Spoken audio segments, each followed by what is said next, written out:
Nile TV International, and in this segment we will be talking about the importance of the enrollment of youth in the development of Egypt, as well as their political involvement, and we'll be discussing more topics about youth in Egypt. And to shed more light on that topic, we're joined with Mr. Hesham Sharkawy, and he is a human development expert. Welcome with us. Dr. Hesham, thank you very much for being with us today on our cruise. First of all, if we can speak about the Egyptian youth following the 25th of January revolution and the 30th of June revolution, and following the election of President Abdel Fattah al-Sisi, and the amount of attention that he is giving to the Egyptian youth, and more specifically that 2016 was declared the year of the Egyptian youth. How do you see the energy of the Egyptian youth nowadays, and how can it be directed to the good of the country?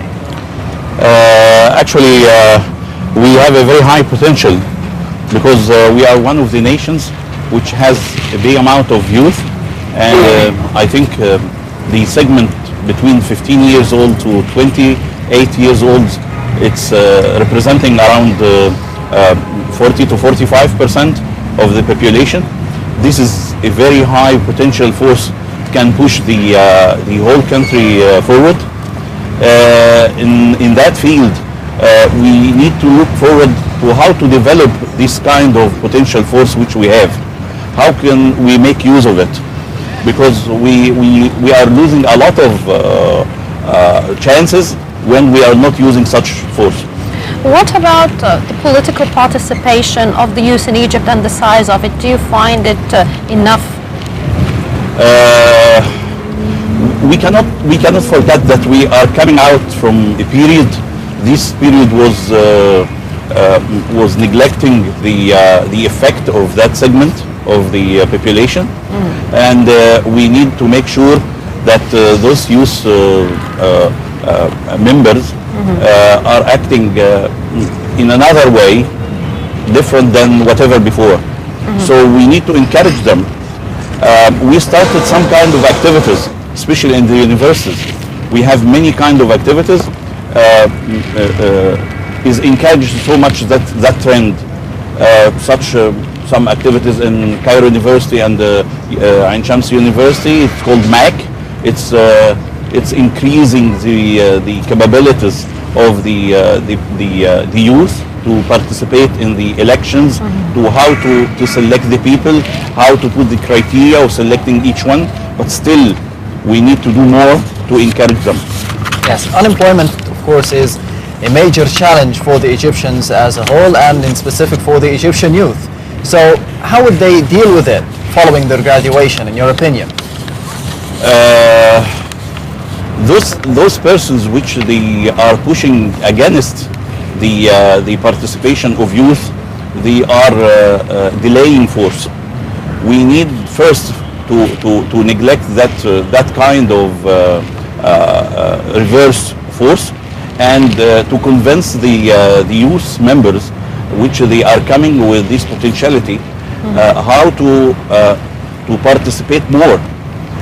In the last election for the parliament, we have around 28 to 29% of the members are youth. This is a good sign, and this gives us a good sign that they are willing to do.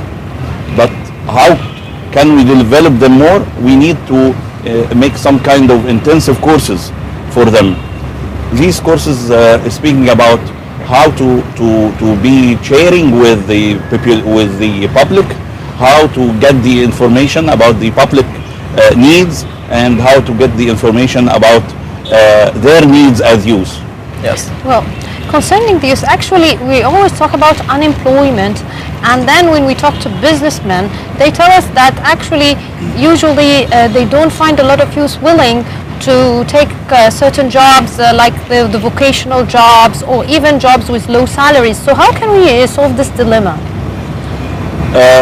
It is a problem. Of course, it's a problem. Once, because the salaries is not so high. The second, that the youth has no any potentiality to start working, to challenge, and to get another opportunities in different places, unusual opportunities. And the third one, the lack of skills. So we have 3 branches now. We need to work on these 3 branches. The salaries we cannot increase right now because we have the economic situation in the country, and we cannot push the investors to increase the salaries unless they increase their productivity. So we need first to increase the skills of the youth members. Then we can develop another opportunities for them, new challenges, new places to work, new areas, new fields to work, and this dramatically will change the salaries. Yes, what about the specific fields or the specific jobs or skills that the youth should be training on during their university years or studying years before graduating to be able to be working in the job market here in Egypt? All the graduates are coming out of the faculties with no experience, with no practical experience. We need them to enlarge these practical experiences in their field or in other fields. The environmental fields like the pollution, using how to recycle the wastes and such these things. Nobody was thinking about it when they were studying. And even in the engineering field or in the medical field or whatever fields, we have new part. It's hidden, shaded, dark area. They didn't look for it. In engineering, we have green engineering. Nobody is thinking about green engineering as example or environmental engineering. In the medical part, we need to speak about some kind of some fields of energy, energy medication. In all fields, we can find such areas. Now, it's quite interesting that although the youth of Egypt, they are unwilling to do minor jobs or hand jobs in Egypt, when they travel abroad, they are totally willing. So what's the reason behind that? Sometimes they go and they wash dishes abroad, but they say, no, I'm not going to work as a waiter here. It's an issue of environment. When he is working outside, he found another rights for himself in the streets. He is working in a good streets. In the accommodation, he's finding a very good accommodation, or at least a valuable accommodation.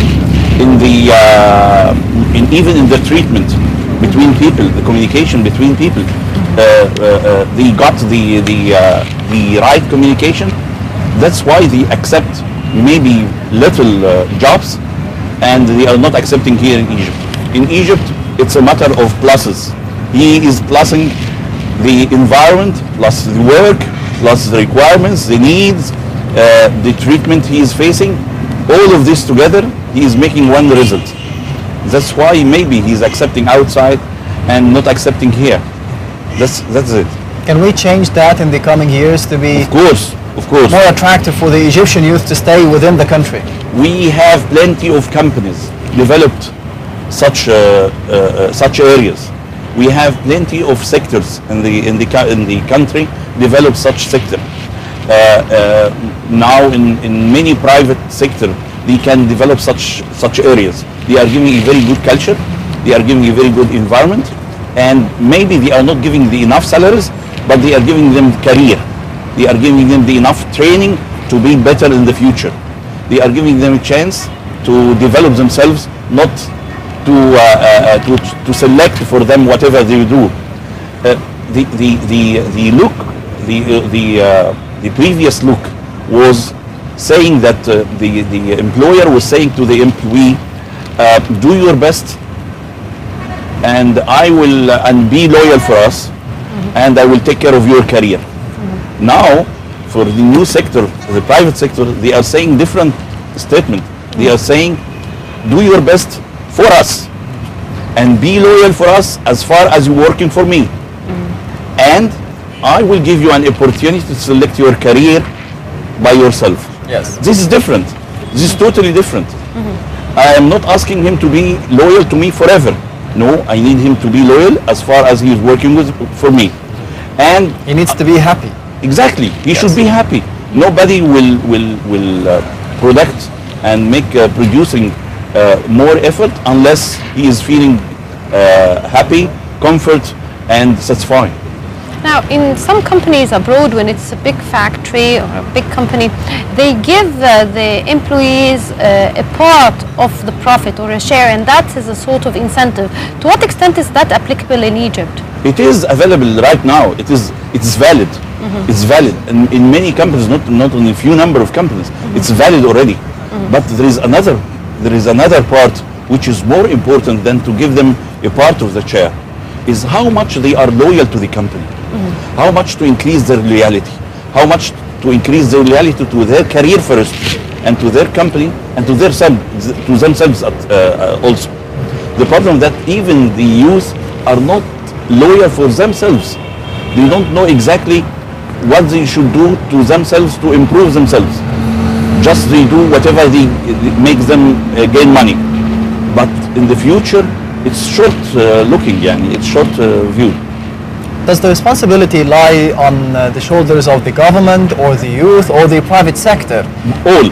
Yes. All of them. To be making the youth happy and stay within the country and work for the country. Yeah, but also the youth himself, he should think about the long term and the long vision, either to look for the short term. It's better to stay for a job now, to build my career, and to get a new chance for the new career.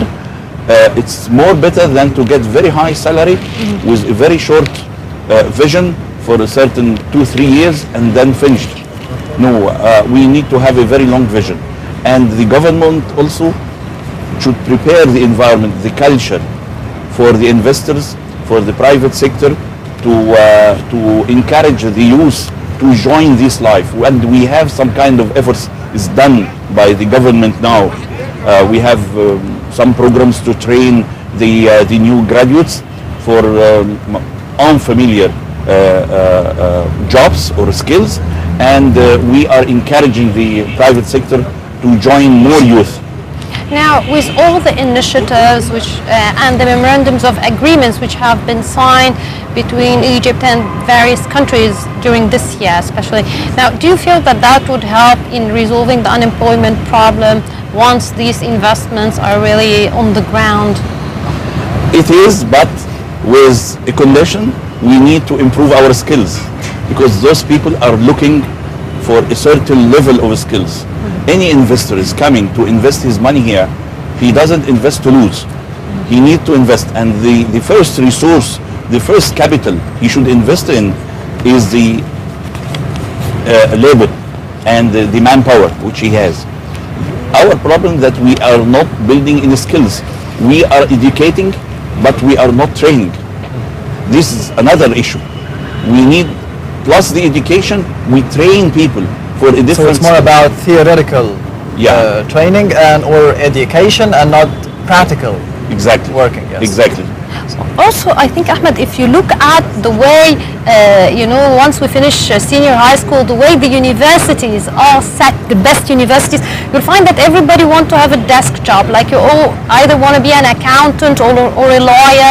Other than a doctor or an engineer, you won't find much people really wanting to, like the Faculty of Agriculture, very few people would enter that, and usually, unfortunately, you'd find that actually it's the low grades entering the Faculty of Agriculture, the low grades entering the vocational training. So I think we need to change that system, that so these are the industry and the agriculture in the future as well in Egypt. Yeah, of course. I remember something I need also to mention. If you remember before, 20 years or 25 years old, maybe you will not remember it, of course. No, I remember it. I'm old enough. We were considering the private education, it's only for losers. Only for those people which they are not continuing in the governmental education. Who cannot enter Cairo University or Ain Shams University. Exactly. Yes. What's happened now? It's the opposite. And it's reversed. Why? Why do you think? Just because we have enough money to learn our kids or our children. It's about the quality of education. The quality of education. The education in some of the private universities and private education is giving some kind of practical education, practical training, plus the normal education we are getting in Cairo University and Ain Shams University.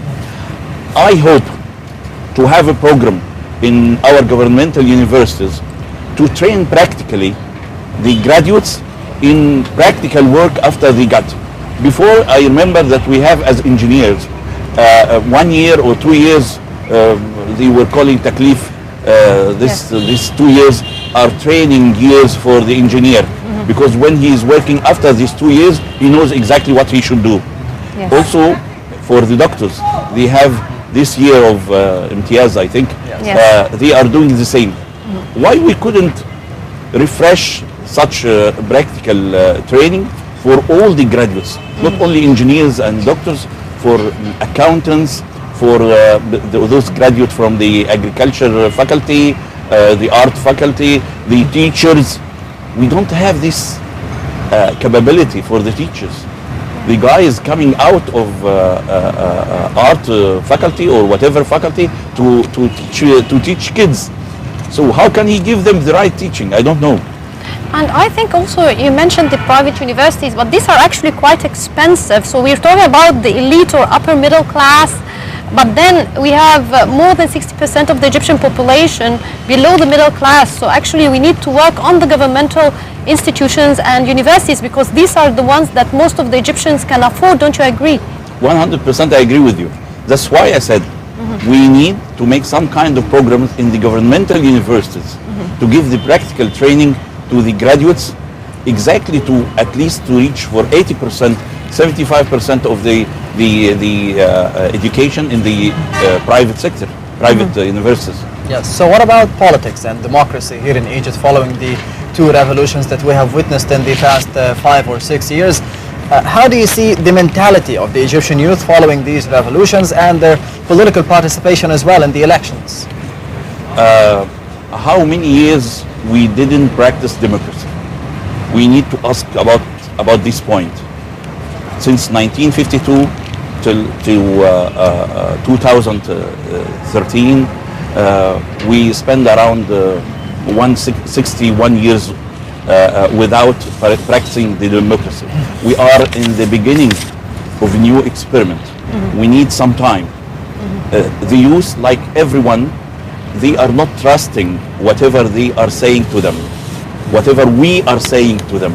Even my sons are asking me, how do you believe that we are on the right track? What is the evidence?